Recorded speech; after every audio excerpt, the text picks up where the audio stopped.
Buongiorno, benvenuti a questa che è la 14ª edizione del Premio Rodolfo Sonego.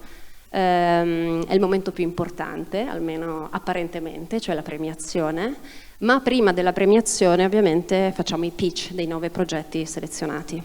Il Premio Rodolfo Sonego è organizzato da Fondazione Francesco Fabbri con Piattaforma Lago e ha ottenuto negli ultimi 4 anni il sostegno del Ministero della Cultura, ovviamente il patrocinio della Regione. Ringraziamo ovviamente anche la Veneto Film Commission che ci ospita qui oggi.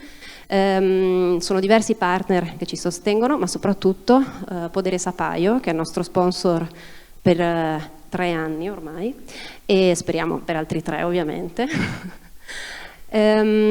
Oltre ovviamente a chi ci aiuta finanziando il progetto, abbiamo altri partner come Advista, più tardi li conosceremo e consegneranno il loro premio speciale, il Torino Short Film Market, Scuola Holden e anche l'Accademia di Toscana. Vuoi che iniziamo a raccontare le varie fasi del premio? Ma perché no? Intanto in realtà oltre Scusate, mi sono dimenticata di presentare Martino Carradori, vi chiedo un applauso. Grazie. Martino è il project manager del Premio Rodolfo Sonego degli ultimi anni e insieme a lui ovviamente c'è anche Nicolas Turchi e ovviamente Carlo Migotto, direttore insieme a me, e ovviamente i 2 direttori artistici che sono Maristella Brugiati e Alessandro Bosi, che non possono essere qui con noi oggi perché hanno un appuntamento molto importante che speriamo quindi poi di vedere molto presto sul grande schermo, e quindi sono 2 sceneggiatori ai quali vorrei veramente fare un grandissimo applauso. Sono cresciuti moltissimo con noi e soprattutto hanno fatto crescere moltissimo il Premio Rodolfo Sonego.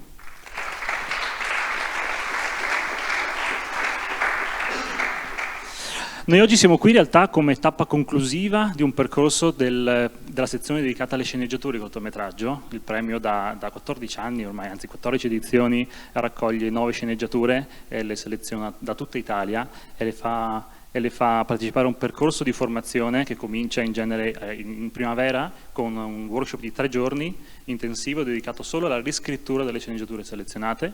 Con noi quest'anno ci sono stati Claudio Di Biagio, Valerio Vestoso e Chiara Laudani, ormai storica amica del concorso insieme a Claudio.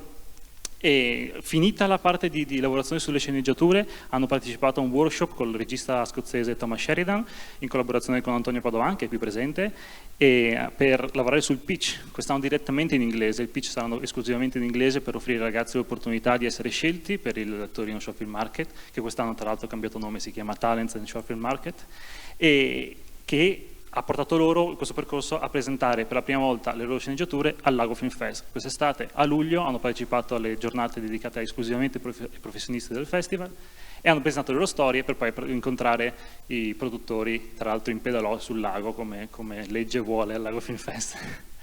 Questa tappa è un po' la tappa conclusiva. Qui ci riproporranno le loro storie. E nel frattempo abbiamo raccolto dalla nostra giuria composta da Marco Pettenello, Marina Pierri, Marina Cuollo, Aaron Ariotti e il vincitore della passata edizione Gianluca Santoni. Loro hanno eletto il vincitore di questa edizione, ma non solo, perché insieme a loro i nostri partner, specialmente Advista, qui presente, poi a breve le vedete, li inviteremo qui sul palco, e il Talent Short Film Market offrono anche altri riconoscimenti che poi scopriremo alla fine di questa premiazione. Approfitto per citare che quest'anno abbiamo lanciato una nuova sezione dedicata ai soggetti di lungometraggio. Abbiamo raccolto anche qui da tutta Italia soggetti dedicati alla commedia, il concorso è esclusivamente dedicato alla commedia. Ne abbiamo scelti 2 vincitori che hanno partecipato a un workshop con Silvia Napolitano e Massimo Gaudioso, sempre al Lago Film Fest quest'estate. E tra di noi quest'oggi c'è uno dei 2 vincitori, che è Ruben Varciano, che invito sul palco, che ha vinto. E quindi un applauso. Insieme a lui ha vinto con il soggetto Pippo o Piero, che è molto divertente da dire, e insieme a lui hanno vinto anche con Italy First Simona Nobile, Marco Alessi e Luca Mendruscolo. Vuoi dirci 2 parole su questa esperienza? Ma in realtà non ho molto da aggiungere rispetto a quello che hai detto. È stata un'esperienza per me importantissima perché ho avuto la possibilità di lavorare con Silvia Napolitano e Massimo Gaudioso, che insomma sono dei nomi che conoscete tutti qui, su un soggetto che ho scritto io, cioè una cosa praticamente quasi impossibile da ottenere, quindi vi ringrazio. Grazie mille. Grazie. In realtà Ruben ormai è una mascotte del festival che ha vinto tutto, sono 3 anni che vince ogni volta che partecipa, quindi tenetelo d'occhio. E noi ne siamo anche molto contenti in realtà, perché poi i soggetti ovviamente sono stati letti in modo anonimo, quindi casualmente, o meglio per merito, ovviamente ha vinto, e quindi non è stato in qualche modo condotto a vincere, ecco. Come anche le sceneggiature. Beh, ovvio, sì, sempre, però avendo questi 2 nomi anche molto importanti, queste 2 sceneggiature molto importanti, potrebbero sembrare anche un po', no, strategiche, invece no, quindi erano veramente molto buone. Il percorso del premio Rodolfo Sonego, che ha sempre avuto come obiettivo ovviamente aiutare a realizzare il film, a sviluppare ovviamente la sceneggiatura, a creare un luogo di incontro, si rifà ovviamente alla bottega di Rodolfo Sonego. Rodolfo, l'anno scorso abbiamo celebrato i 100 anni dalla nascita, abbiamo anche realizzato una pubblicazione, diversi appuntamenti, ma quello che a lui ovviamente era molto caro era ricreare questa sorta di bottega, quindi di luogo di incontro dove poter parlare, dibattere e veramente rendere a prova di bomba la propria idea e la propria scrittura. Quindi quello che cerchiamo di fare anche con questo appuntamento e con i prossimi appuntamenti, quindi ci sarà un appuntamento sicuramente a Roma, e appena lo sappiamo ve lo facciamo sapere, e ovviamente poi al Torino Show Film Market a novembre, quindi creare ovviamente momenti di incontro tra gli sceneggiatori, con sceneggiatori ovviamente che possono dare feedback e aiuto e sostegno, ma anche creare luoghi e momenti di incontro per poter poi realizzare il proprio film, ok? Ovviamente in questi 2 anni è stato un po' più difficile, dobbiamo ammetterlo, però continuiamo a lavorare, e ovviamente anche strategicamente questa apertura verso i lunghi è ovviamente un secondo passaggio, una seconda epoca, diciamo, del premio Rodolfo Sonego, che si affiaccia ovviamente ai lungometraggi. Io lascio la parola a te e quindi ai ragazzi. Grazie. Tra l'altro approfitto per dirvi che se volete la pubblicazione del centenario di Rodolfo Sonego è presente qui oggi con noi, e quindi nel caso voleste sfogliarla basta che ci chiediate. Allora, comincerei direttamente a chiamare sul palco il primo pitch di questa edizione, che è Greta Amadeo, con la sceneggiatura Come il vento.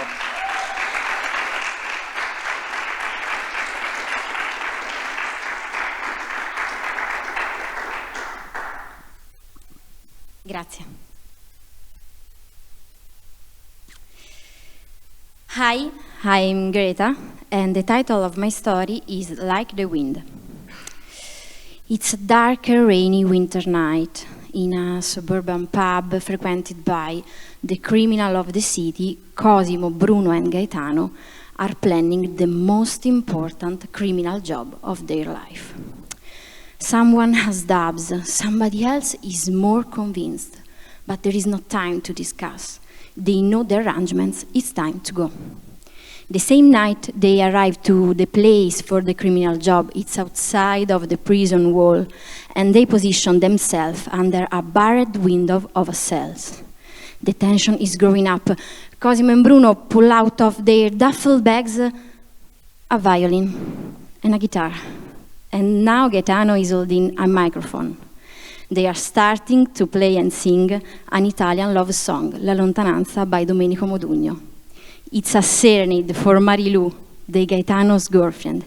She is locked in a prison cell, and he couldn't stay apart from her anymore because distance is like the wind. He puts out small flame and feeds large fires. Gaetano, with this song, wants us to Marilu to marry him.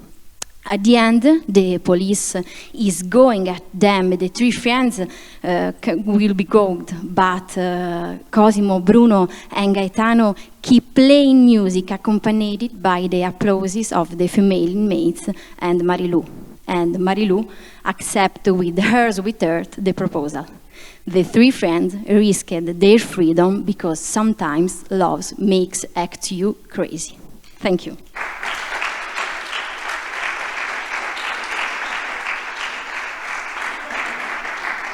Grazie Greta. Alle loro spalle, durante il loro pitch, vedete queste illustrazioni che sono state realizzate apposta per le sceneggiature. È una delle tappe del concorso che parallelamente ai lavori dedicati puramente alla sceneggiatura li vede impegnati nella traduzione in inglese della stessa sceneggiatura e coinvolti con degli graphic designer e illustratori per realizzare le locandine della loro sceneggiatura. Passiamo al prossimo, che è Daniele Luciani con Kiwi Indigesti per cena.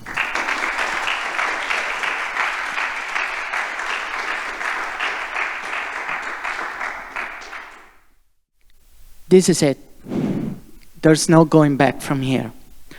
It's my parents' 35th anniversary dinner. And this time is a really, really special time. Yes, because I want to introduce them the love of my life, the person who stole my heart and flipped my entire world upside down. Well, there's only a problem to that. No, not one, three tiny issues. He's a man, just like me. He comes from New Zealand, aka the land where such expressions as conflict of interests and unpaid internship don't even exist. And most importantly, is double my age. My dad, well, he really doesn't have a problem with me being with another man. But the question of his age, the matter of his age, well, that's quite a different story, because that's what he loathes the most. And then there's my mom, Daniela. She isn't really sure what to do about this whole situation, and she isn't really happy about my father Maurizio taking this whole thing such in a bad way. But I know she loves me, and I know that in the end she will come around and accept my relationship. And then there's my brother, Marco. He's got no spine, no character whatsoever, but his wife, Valeria, well, she has what it takes. She's strong, she's smart, she's bright, and most importantly, she's done with putting up with my dad's shit. And then there's me. I'm just a 30-year-old man who's trying to still quite grasp out what to do with his life. And this dinner could change it all. And it would have changed it all. In fact, it was supposed to be such a beautiful dinner, but something happened. At some point, someone poisoned Paul with some kiwi fruits who he's highly allergic to. Who did it? Maybe my father did it? My mother? Maybe it was Marco or Valeria? Well, they all have their reasons. Or maybe Paul wasn't the target after all. Maybe it was my dad. After all, he's allergic to those fruits too. So we got 6 dining companions, 5 possible culprits, but only one is the real deal. And if I've learned something from all of that, is this: never, ever invite a Kiwi for dinner. I am Daniele Luciani, and this is Indigestible Kiwis for Dinner.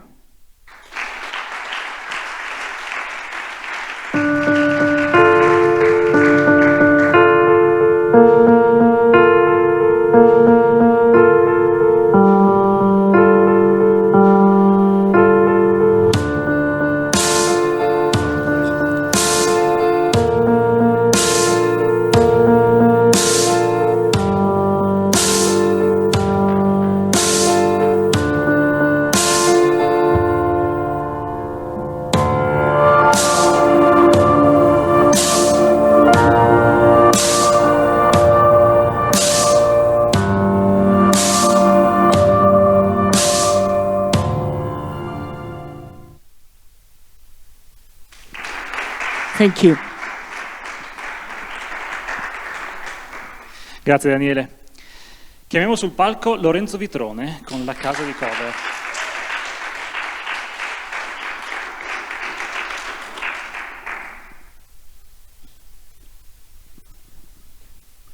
Hi, I'm Lorenzo, and this is an iPhone, and this is a cover for an iPhone, and there are some places, I worked for months in a place selling all this kind of stuff, and I think that the most exciting thing you can do inside a store selling only phone covers is robbing it. Yeah, I'm sure about that. And this is exactly what happens in our story, the cover house. During a quiet day, two masked men, two armed men, break into one of those shops with old walls covered with phone cases and phone covers, and it's the panic. All the customers lay down on the ground, everyone is scared. One of the two men pulls out a gun and orders the cashier girl to take and empty the register. She's scared, she moves slowly, she takes the money, puts in the robber's bag, and then, "Wait a minute, I know you," she said.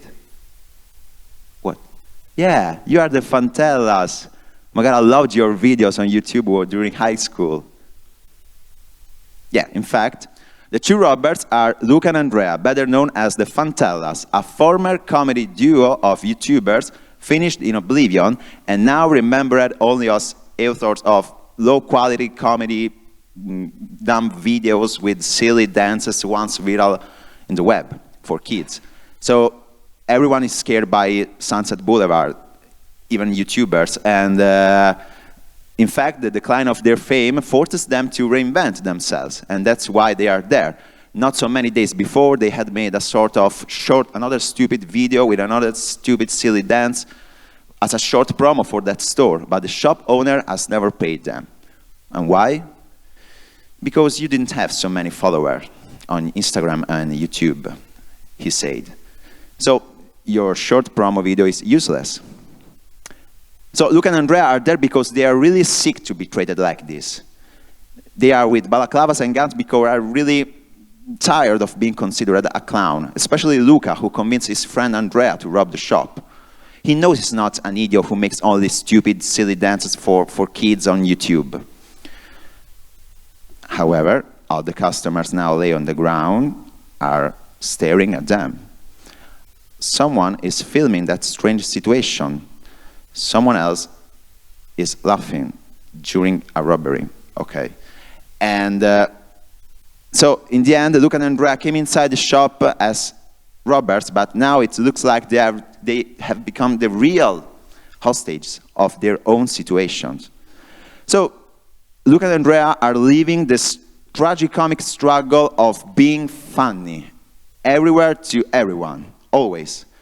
And the real question is, how far will two clowns like Luca and Andrea will go in order to be taken seriously, at least for once? And sometimes the most useful thing you can do in order to be taken seriously, at least for once, is to keep acting like clowns. And in fact, this is what they will do when they will decide to shoot. To shoot another stupid video with another silly dance for the store, turning that robbery right there as another short promo video in order to avoid prison. So calling the shop manager and say, look at us. We are viral again for you. This is the Cover House, and I'm Lorenzo. Thank you.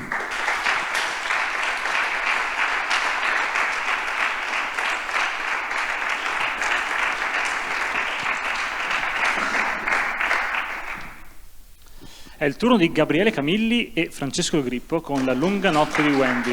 Prego ragazzi.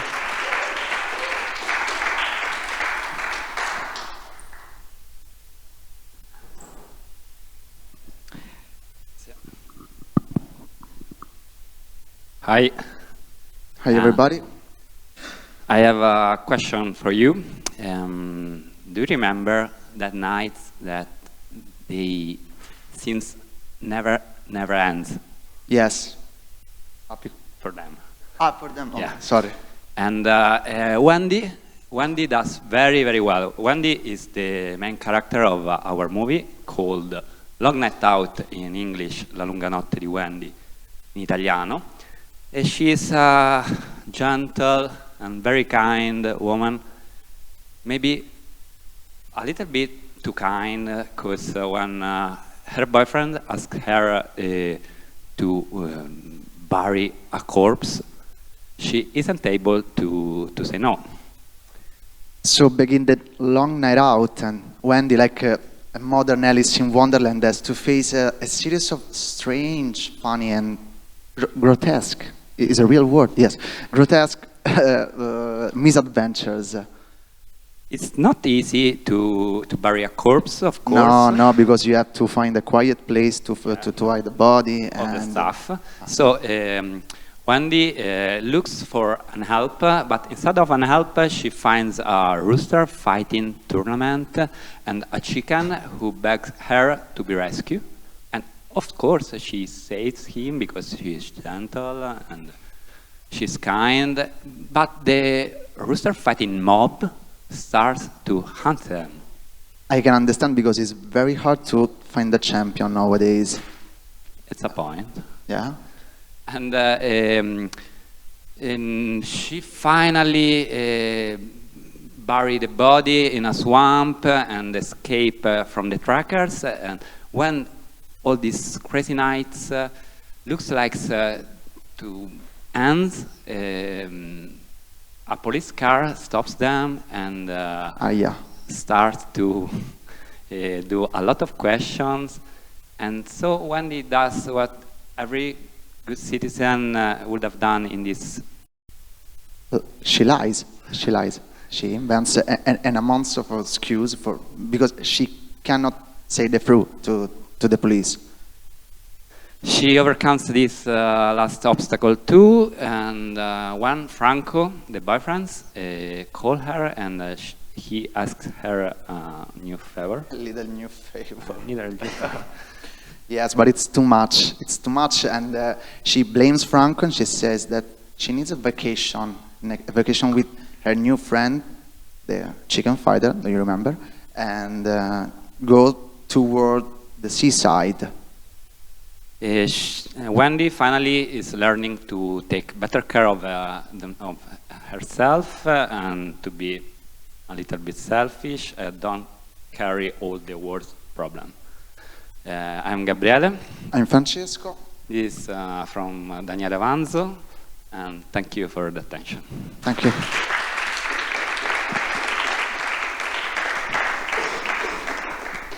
Grazie ragazzi. Proseguiamo, è il turno di Riccardo De Fusco con Uomini Soli.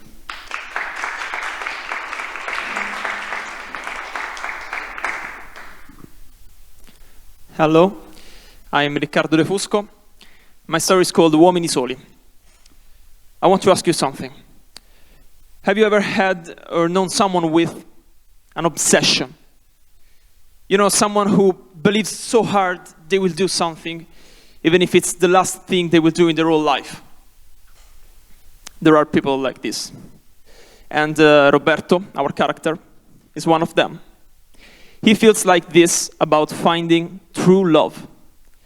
He's sure that one day he will find the perfect girl for him, marry her, and spend his whole life at her side.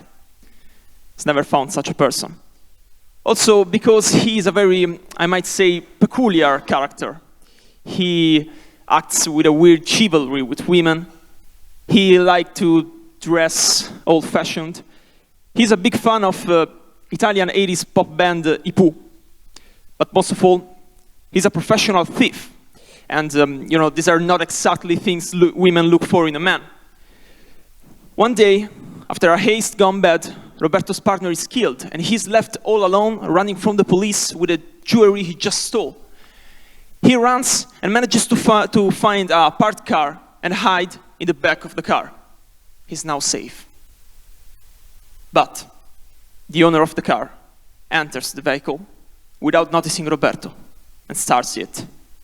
So now the car is driving and Roberto is hiding in the back. The situation is pretty much like this. But as you can see, the driver is a beautiful young woman. And during the ride, Roberto will know many things about her. She is alone too. She is looking for true love too. She has his same cheesy and romantic idea of love. He even finds in her purse a vintage cloth handkerchief, just like the one he always uses, and his friends used to kid him. They are similar in so many things, but something tragical happens. When a police patrol stops the car, the girl slows down, looks in the eyes of the policeman, and friendly greets him. She is a cop too. But this won't be an issue for our hero, and won't stop his true love. When the girl will turn on the radio, put her personal playlist, and a song starts playing. Uomini Soli by Ipu. She's a big fan too. So now the moment is perfect. Roberto has found the perfect girl. He has the perfect music. He even has the perfect ring taken from the jewelry he just stole. He is ready to jump out from his hiding place and make his huge proposal. But you know what they say. Never distract the driver. A truck at full speed against the car will make that perfect moment last forever. This is Uomini Soli, Lonely Man.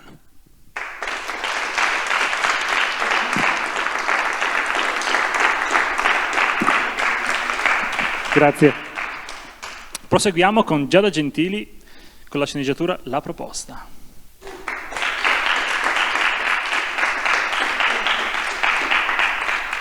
Hello everyone, I'm Giada and I come from Velletri. Velletri is a very small village near Rome. We have many traditions and our traditions are related to three things: briscola game, artichokes and wine. We have this big moment in the year that is the most important moment of the year, that is the Grapes and Wine Festival. Since I was little, I remember everyone excited by this moment. So I decided that maybe this could be a nice moment to tell in a short movie. The proposal, the setting of the proposal, my story, is in Viturno in the most important night of the year, the Blackberry Festival. We see all the story from the perspective of the video maker of the event, so it is in a classical mockumentary style. The first scene we see is a cab that is arriving. The mayor of Viturno is waiting for the cab, and Camilla comes out from the cab. She is a social web influencer in a very vintage and beautiful dress, in a gorgeous makeup, maybe too much elegant for the Blackberry Festival, but still it is her job and she has to do it because the mayor chose her to replace the hegemony of Saverio, the street organ player that was the godfather, the historical godfather of the Blackberry Festival. So Camilla arrives, and while she's expecting maybe a glass of Prosecco and a proper photo call, instead she finds out that she has in front of her a cheesy local TV video maker and this exciting mayor that wants to take pictures and posting on Instagram video with her. So the mayor takes her to the place, to the square of Viturno, and while Camilla wants to do things very quickly, the mayor announces the big moment that she has to do. The main tradition of the Blackberry Festival.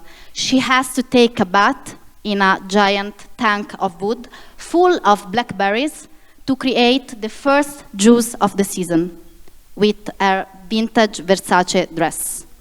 Of course, Camilla has no intention to do it, so she wants to run away, but she can't. And Saverio will be her unexpected savior. She wants to take back his place, to regain his place as godfather and king of the event.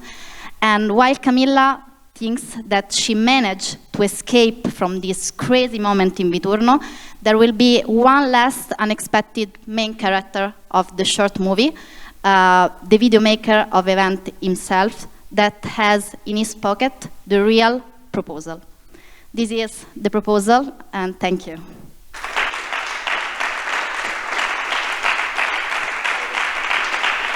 Grazie Giada.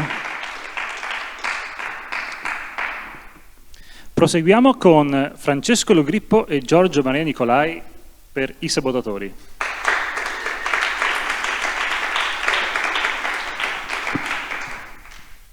Hi everybody. I'm still here. Hi, I'm Francesco and this is Giorgio. Hi. Say hi, Giorgio. And our story talks about, that feeling when, when everything is against you, you feel unlucky, and your car is broken, your computer is broken. Maybe your heart is broken because your boyfriend or girlfriend left you, and I don't know. And you start to be paranoid and think about an organization that want to ruin your life. And actually, it's true. It's very true because there is an organization full of workers with the only purpose to ruin people's life, especially our main characters, Francesco, that has an important job interview today. And if you haven't noticed, Francesco has the same name of his other, so it's an autobiographical movie. It's not autobiographical movie. I'm an artist. I started from my experience, and sorry, I interrupt you, sorry. Anyway, Francesco is a 30-year-old man. 29. It's still young. It's still awesome. Yeah, he's 29, young and awesome. And he lives a very precarious life. He doesn't have a job, a girlfriend. He doesn't have a house of his own. So he's basically a living piece of shit. You went too far, Giorgio. Okay, yeah. Anyway, but he wants to change. He wants to be better. So this is why he's going to this very important job interview that he has. And this is also the reason why the saboteurs must do everything to stop him. So they steal his toilet paper. They break his motorcycle. They hack the bus network so he can't take the bus anymore. Eventually, Francesco decides to run to the job interview, and the saboteur will only have one option to stop him. So they have to meet him. So in the final showdown, the saboteur and the sabotated will finally meet. Yes, it's a very exciting story. It's a good story. It's about bad luck, faith, and destiny. And I don't know, maybe there is a little bit of Francesco in all of us. Especially in him, so... Giorgio, the funny guy, sorry. And no, the real question is if Francesco will win this challenge, maybe there is still hope for everybody. He doesn't win, so this is not a Pixar movie. No. This is The Sabotage in English and I Sabotatori in Italiano. We are Francesco and Giorgio, and thank you so much. Thank you.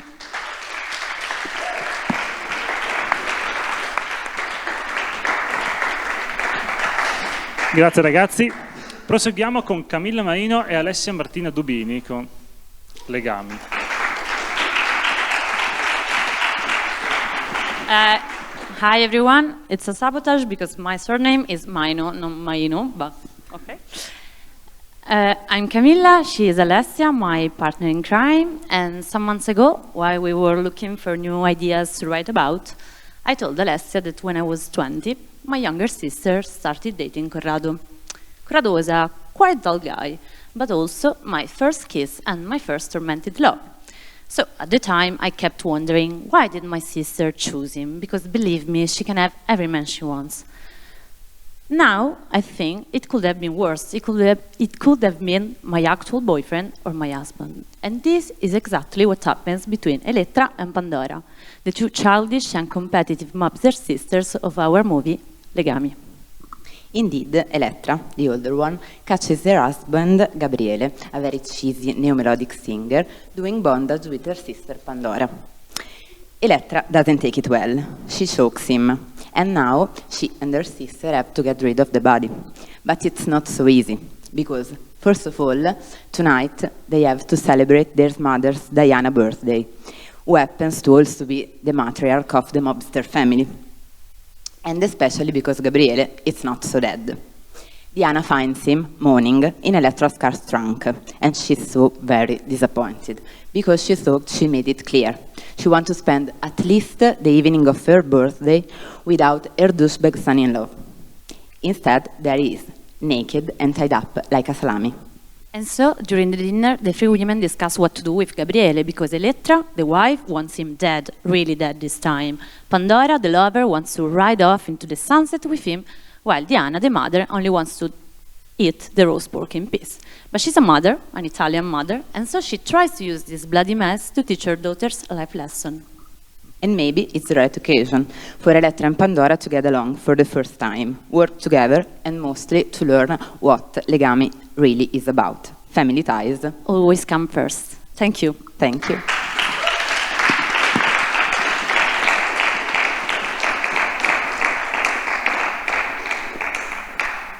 Proseguiamo con gli ultimi di questo appuntamento, che sono Ginevra Bruscino e Lorenzo Fontana, con Roma Mon Amour.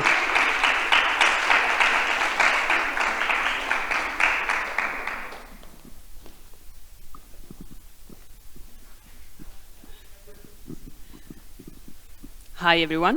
Hello, I'm Lorenzo Fontana. My name is Ginevra Bruscino. And this is Roma Mon Amour.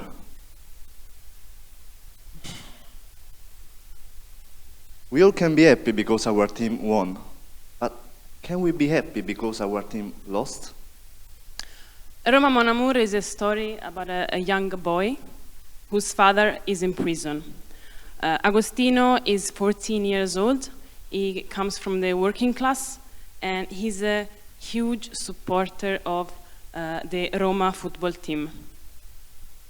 One night, when Roma loses again, Agostino gets angry and disappointed when suddenly the poster of Francesco Totti, the beloved captain of the team and a legend for the whole city, comes to life and, as if by magic, starts talking to him.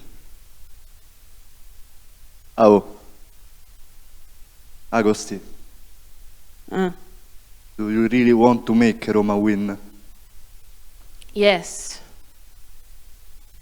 You have to support Lazio for the whole season. What? That's the only way. No, I'm sorry, but it's impossible. I can't do it. But Agostino is so desperate for his team to win that he decided to try. So he started to support Lazio, and actually Roma started to win game after game. And little does he know, by supporting Lazio, he will lose his friends, he will lose his family, he will even lose the love of his father, who is expecting to get out of prison any day now. And when that happened, when his father get out of prison and comes back home to Agostino, Agostino decides that whether Roma will win or lose, he will shout for the team of his dream, because he understands that it's better to lose together with his family and friends rather than to win all alone. Thank you. This is Roma Mon Amour.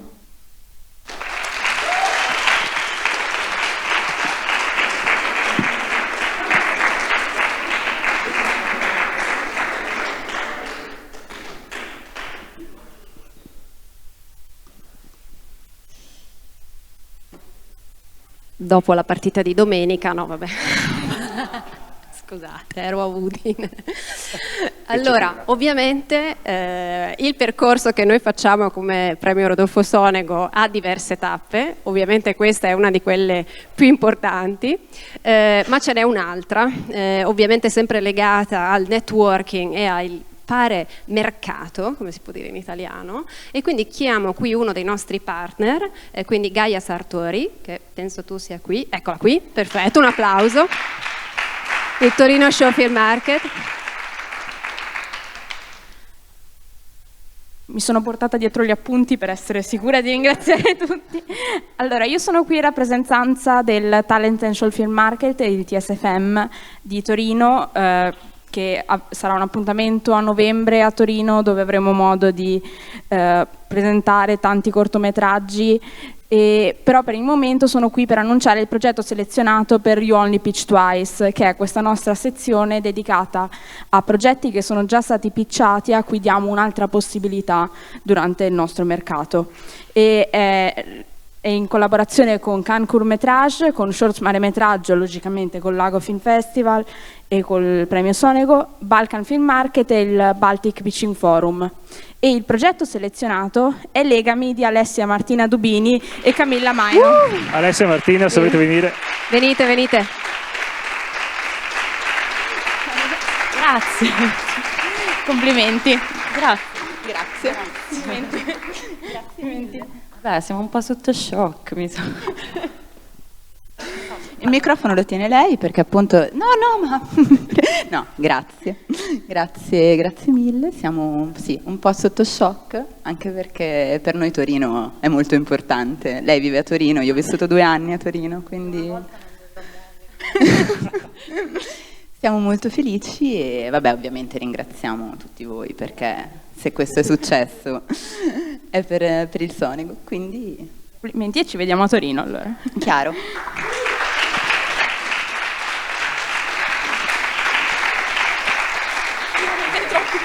Grazie mille e ovviamente loro faranno il pitch twice, the second pitch, ma ovviamente anche tutti gli altri finalisti sarete invitati a partecipare, ci saranno ovviamente momenti di incontro anche lì, soprattutto con produttori e registi. Non vediamo l'ora, non vediamo l'ora.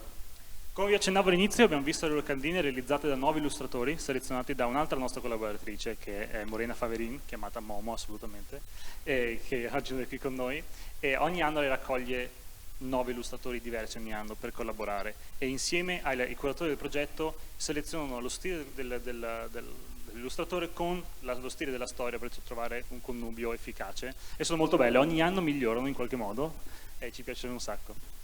Approfitto per passare il secondo premio assegnato ai nostri partner e invito sul palco quindi ad vista Livia e Giuseppe.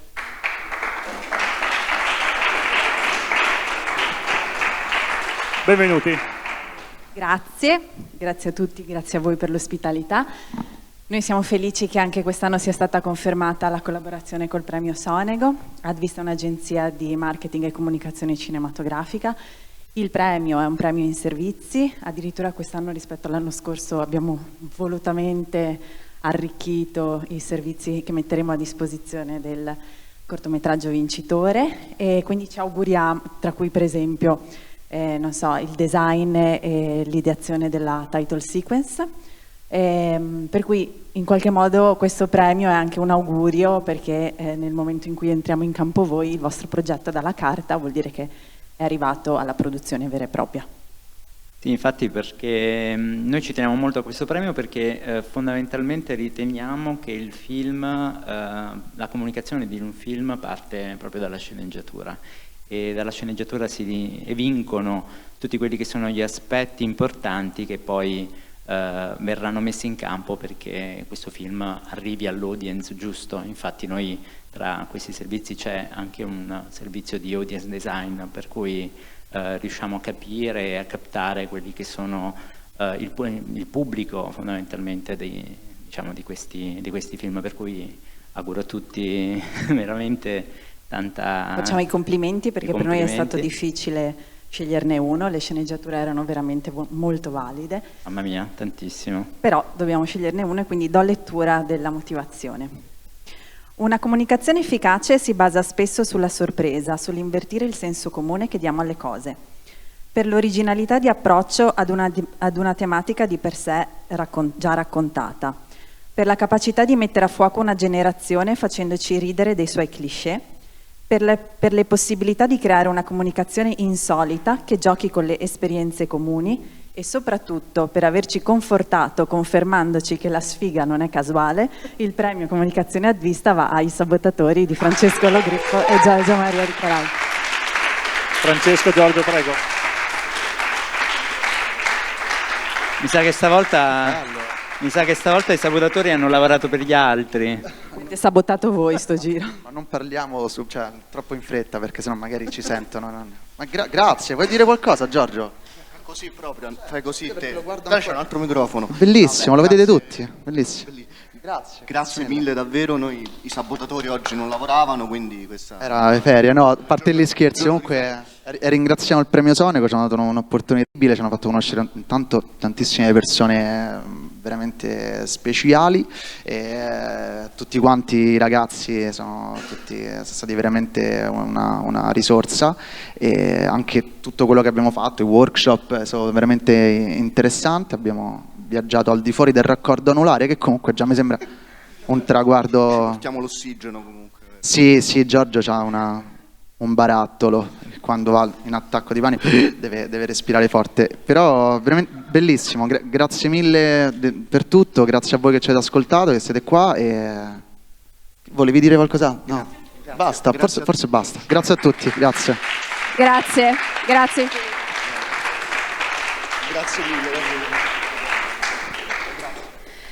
mille. Grazie infinite. E come avete capito, il premio Rodolfo Sonego è un percorso molto lungo, concentrato ovviamente in primis sullo sviluppo della sceneggiatura, ma anche sulla traduzione, sull'assistenza proprio di realizzare un supporto anche grafico che possa aiutare sempre ad aiutare il percorso del film. Io qui chiamo con noi invece un nostro amico che ci ha dato una mano quest'anno durante la realizzazione del premio Sonego, e quindi un applauso ad Antonio Padovan.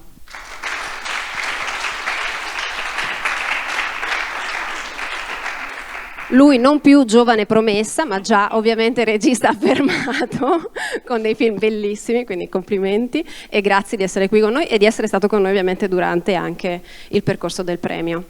Io prima di iniziare con gli ultimi due premi, anzi l'ultimo premio è la menzione speciale, volevo ovviamente farvi i complimenti perché siete stati bravissimi, il livello del premio cresce ogni anno, ne siamo contenti, e anche ovviamente la risposta del Ministero che ci supporta e riconosce in noi questa eccellenza, e continuate così perché state lavorando benissimo. Quindi iniziamo con la prima menzione. Scusate, io ho bisogno di assistenza. Attraverso una scrittura brillante ed estremamente curata fa qualcosa che i corti non fanno mai o quasi mai. Lavora su più piani. All'inizio sembra la tipica storia di provincia italiana in cui la comicità deriva dalla stranezza dei personaggi, ma poi accade qualcosa di inaspettato. Senza risparmiare sferzate all'imperituro provincialismo italico, riesce a raccontare con delicatezza e originalità un'ossessione d'amore, e alla fine porta il lettore spettatore a fare un amaro bilancio sulle relazioni d'amore dei nostri tempi, in cui ogni emozione autentica sembra destinata a perdersi in un mare di cuoricini virtuali. Lascio a te. La menzione speciale va alla proposta di Giada Gentili.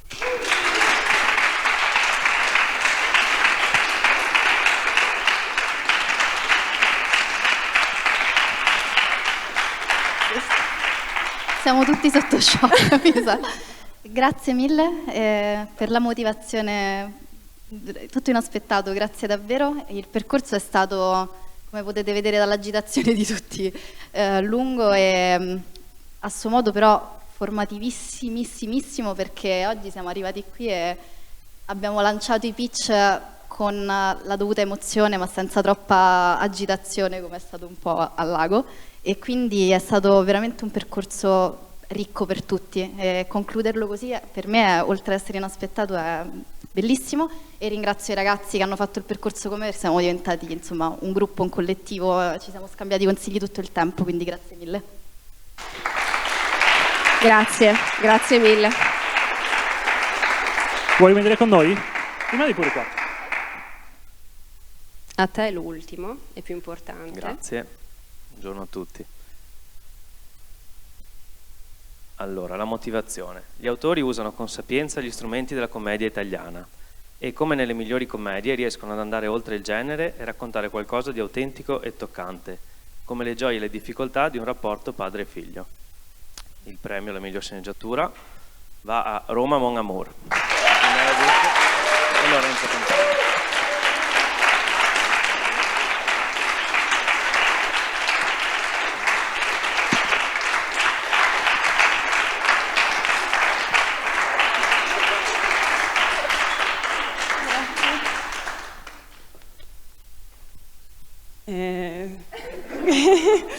Grazie, siamo molto felici e non lo so, non ce l'aspettavamo, e è stato molto bello condividere questo percorso insieme a delle persone molto valide, con cui abbiamo stretto rapporti di amicizia e magari anche in futuro professionali, perché no? E grazie a tutti gli organizzatori del premio, tutto l'impegno profuso e niente, forza Roma!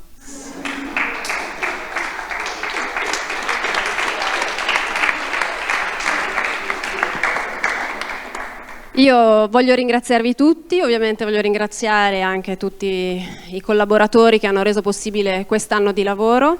Soprattutto un grazie speciale va a Giulio Sonego, che non è qui con noi oggi, ma è stato per fortuna con noi al Lago Film Fest e lo ritroveremo a Roma perché vuole invitarci da lui per poterci offrire una cena e stare tutti insieme. E dalle tue parole si evince che ce l'abbiamo fatta, abbiamo ricreato questa bottega. Rimanete uniti e cercate di sostenervi e continuate a lavorare così. Quindi io chiedo a tutti un grandissimo applauso a questi 15 sceneggiatori bravissimi.